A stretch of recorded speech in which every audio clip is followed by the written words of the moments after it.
ସାମ୍ବାଦିକଟେ ତା ଘର ଦ୍ୱାର ଛାଡିକି ପରିବାର କଥା ଭୁଲିକି ସେ ତା ସାମ୍ବାଦିକତା କରିଥାଏ ଆଉ ଏଭଳି ପରିସ୍ଥିତିରେ ନିଜ ସ୍ୱାସ୍ଥ୍ୟ ସମସ୍ୟା ବି ରହିଥାଏ ନିଜ କଥା ବି ଜଗି ପାରେ ନାହିଁ କେବଳ ସମାଜ ପାଇଁ କେତେ କଷ୍ଟ ଦିଏ ଆପଣଙ୍କୁ ଏଇ କଥା ଯେତେବେଳେ ସାମ୍ବାଦିକ ନାଇଁ ମୁଁ ତ ମାନେ ସ୍ତମ୍ଭୀଭୂତ ଆଶ୍ଚର୍ଯ୍ୟ ବି ଏ ମନୁର ଯେଭଳି ଭାବେ ଦେହାନ୍ତ ହେଇଛି।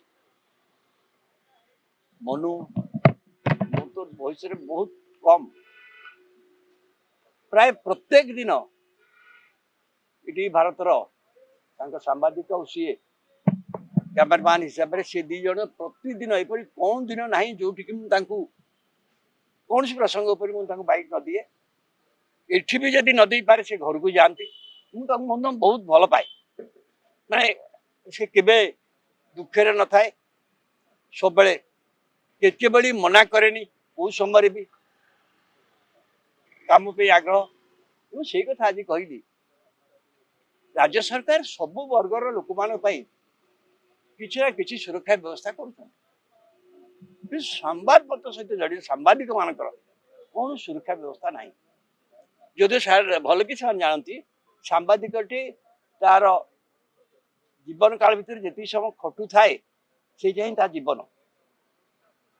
ହଠାତ୍ ଏଭଳି ଘଟଣା ଘଟିଲା ପରେ ଆପଣ ଭାବନ୍ତୁ ତାର ଗୋଟିଏ ପୁଅ ଏବଂ ସ୍ତ୍ରୀ ବାପା ବୃନ୍ଦାବନୀ କରେ ତାଙ୍କ ପତ୍ନୀ ସମ୍ପୂର୍ଣ୍ଣ ଭାବରେ ଆ ଉପରେ ନିର୍ଭର କରି ଚାଲିଥିଲେ। ଆପଣ ଭାବନ୍ତୁ କି ଅବସ୍ଥା ହେଇଥିବ ବା ହଉଥିବ। ସେଇଟା କହିଲି ବରାବର ଓଡ଼ିଶାରେ ଆମେ ସମସ୍ତେ ମିଳିତ ଭାବରେ ବହୁତ ଥର କହିଲୁ ଗୋଟେ ସାମ୍ବାଦିକ ସୁରକ୍ଷା ବ୍ୟବସ୍ଥା ହେବା ଦରକାର। ଗୋଟା କଥା ଆମେ ସେ କହିଲୁ ସାମ୍ବାଦିକ ସୁରକ୍ଷା ବ୍ୟବସ୍ଥା କର ଏବଂ ସାମ୍ବାଦିକ ପେନସନ ବ୍ୟବସ୍ଥା କର। କାହିଁକି ନ ହେଇପାରୁଛି ରାଜ୍ୟ ସରକାର କୋଉ ସବୁ ବର୍ଗର ଲୋକମାନଙ୍କ ପାଇଁ କଲା ବେଳେ ସାମ୍ବାଦିକ ମାନେ କାହିଁକି କରାଯାଉନି।